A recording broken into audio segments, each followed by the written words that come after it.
So there's been a lot of talk lately about the decline in NBA TV ratings, and I wanted to take a look at that and see if it was actually a problem, if it was actually occurring, and if the NBA actually even cares and views it as a problem. There are tons of articles and videos and people talking about the lack of viewership early on in the season, and I think it's only going to continue throughout the year and over time.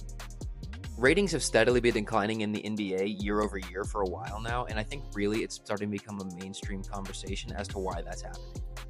So I personally think there are a number of reasons that this is happening. Some of them are going to be pretty obvious. Some of them maybe not so obvious, but I think they all play a factor into why the NBA ratings are down year over year, especially this year. The first is the most obvious, and that's accessibility and affordability of the games. Fans now have to pay for multiple platforms, and they have to pay for multiple streaming services. And even if you do buy an all-inclusive platform like League Pass, you still technically can't even watch all the games because of blackouts and other restrictions. The NBA is simply pricing people out. This is actually a really big problem for the NBA because small market teams are hard enough to watch as is. For example, I live in Charlotte and I can't tell you a way to consistently find a way to watch LaMelo Ball play, and that's because of all the things that I just mentioned. The next reason I think is really the culture of the new NBA. I understand not wanting to play while you're dealing with an injury, but it feels like the term load management has become synonymous with so many superstars in the NBA. Fans and sponsors alike are over players sitting out games when they feel like they could be playing. The league even took steps last year to put minimum game requirements for postseason awards, and players like Joel Embiid were crying about that as well. Honestly, Joel Embiid and the Sixers are a perfect example of what's wrong with the NBA right now. I guarantee you, if he thought the games were meaningful, if the Sixers thought the games were meaningful, or if it was the playoffs, I guarantee you he'd be out there right now playing. And that's the same for a lot of guys across the league. The NBA is becoming less and less competitive in the regular season, and even the league knows it.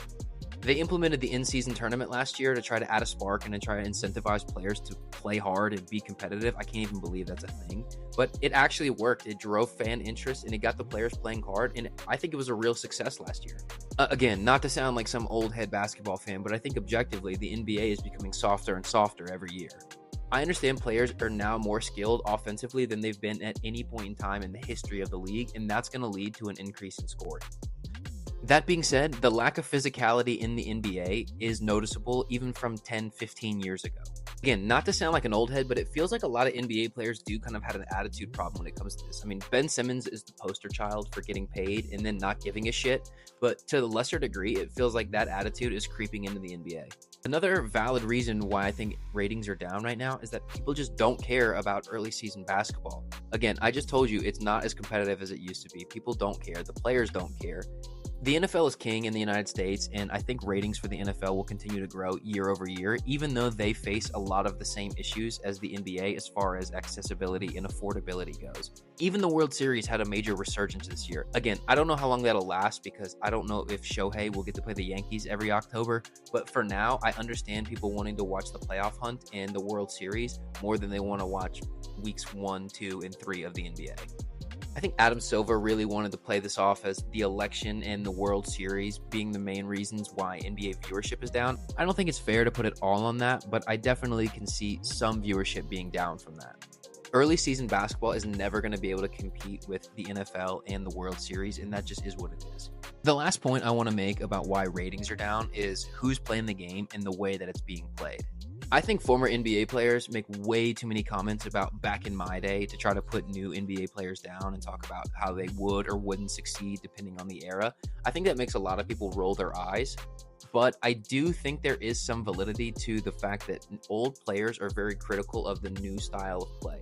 Again, players are more skilled than they ever were now, but it's also fair to say that there is a new style of basketball that traditional fans just do not like.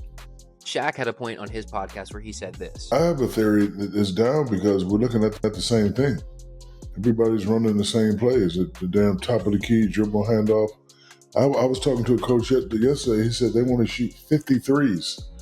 I think everybody's looking at the same thing. And Steph Curry and those guys messed it up. Like, I don't mind Golden State back in the day shooting threes, but every team's not a three-point shooter. So why everybody has the same strategy, I think it makes the game boring.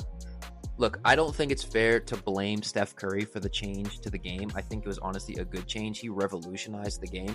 And I also don't think it's realistic for teams to think that they can go replicate the Warriors dynasty because, again, no team is ever going to have Steph, Clay, KD level players on the same team, probably ever again.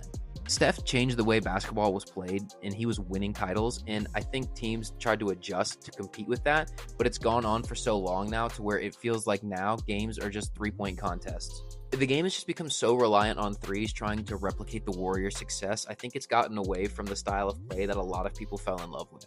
Again, just a personal pet peeve of mine, and I love the NBA and I love basketball, but I hate all the foul hunting that's become so prevalent in today's game, and this is a really big pain point for people, and it's probably turned a lot of people who are longtime fans off of watching the new style of play.